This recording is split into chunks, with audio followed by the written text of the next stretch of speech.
Chapter 2. A couple of days later, the golden-haired statue returns, and this time she's brought snacks. She's been randomly appearing every couple of days with some sort of book, photo, or memento. Today, a red Twizzler hangs out of the right side of her mouth. A Tarantino movie would probably be a good place to start. Potentially a Kill Bill double feature. That way you don't have to talk to them if you don't want to, and we know you'll have a good time. They'll be here at 6. She looks down at her watch. Some weird, twisted vintage treasure.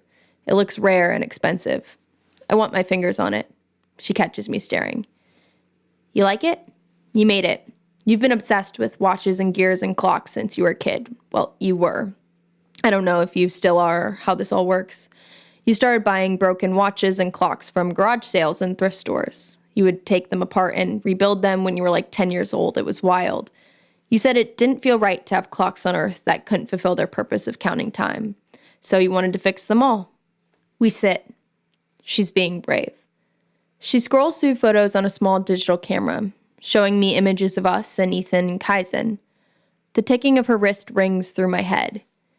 Ethan was the type to wear boat shoes no matter the weather outside, and a color range of quarter-zip Ralph Lauren sweaters were permanently glued to his torso like a Steve Jobs turtleneck. Kaizen was simple. She turns to me suddenly. I have an idea. You know how the doctor said you can't be forced to remember, but you can be guided? Apparently, when you lost your memories last time, they came back in a couple of hours because your parents showed you photos, and a therapist prompted you with things that you were familiar with. Obviously, pictures haven't done the trick so far this time, but what if we made a list? She pulls out a notebook. A list of 7 things that make 7, 7. How do we know what the 7 things are, I protest. They'll come to us as we go. You may not remember who you are, but you're still you. So these 7 things are still facts. She pushes her finger into my temple. They're still in there. I can see it. You're still you. We just have to find him. She suddenly realizes she's a tad close for someone who doesn't know her. The thought cracks her. I can see it. She's dust. But again, she's brave. What do you remember? Let's start there. The doorbell rings and interrupts the creation of our list. Lucy stands. I'll get it. Come down when you're ready. As she turns to leave, she stops momentarily and shifts her eyes to the red stain next to my bedroom door. She hesitates for a slight second before kissing the wall 3 times, leaving a lipstick mark, and rushes out of the room. I haven't known her for long, but I can tell she's embarrassed by her actions, whatever they mean. As I follow her down the stairs, the boy she's described to me as Ethan is standing near the front door. He's draped in a Yale golf team crew neck. Kaizen stands slightly behind him, hands in the pockets of his faded jeans. Go Bulldogs, yells Lucy. She turns to me and begins her usual footnote that follows any interaction with any human who isn't me. Ethan and I are going to Yale in the fall. Am I going? I ask like a toddler. I already know her answer. No, actually. You decided college wasn't for you during last fall's application process. She ends it at that. She knows she can't say anymore, and she knows that I know that she can't say anymore. Doctors said introducing too much information about specific details can cause false memories, or, even worse, a psychotic break. I don't poke. Hey, this bitch is the one following me to Yale.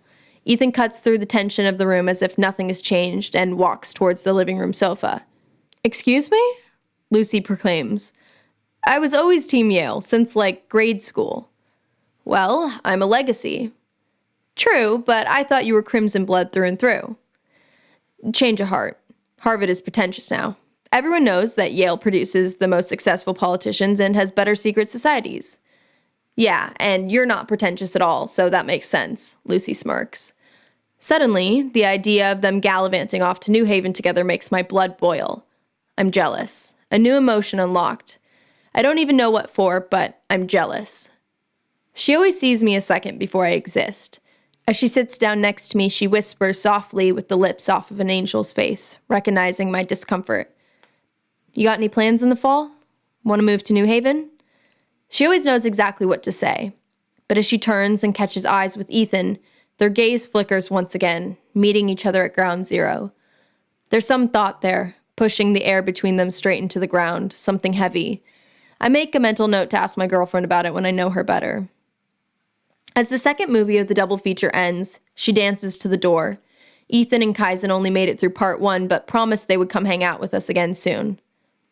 Don't worry, they'll come around. They just don't fully know how to act around you yet.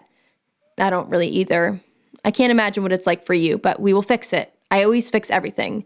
We'll figure it out with our organized list. Lists never do me wrong. They're impossible to mess up. I can hear her heart beating from across the front hall. Okay, Sergeant 7, I will see you bright and early tomorrow. We have a lot to do for this list of ours. Good night. She salutes and spins on her back heel. Her tennis shoes bounce down the concrete steps. Gravity doesn't apply to her. I want to be like her. And before I can ask her not to leave me, she disappears into the foggy Massachusetts night. My name is 7. I like orange soda, Quentin Tarantino, and Lucy T. Benson. 7 Thompson in the Art of Remembering. Written and narrated by Grace Ash Wethor. Produced by Gray Entertainment. Sound engineered and mixed by Jack Gray. Breathe in, breathe out, count to 10 and give a shout. Kissing cars, run around the block, scream bloody murder, then we'll smoke some pot. 'Cause I wish, but I can't take something I've already got. But I promise I'll try to soothe it, melting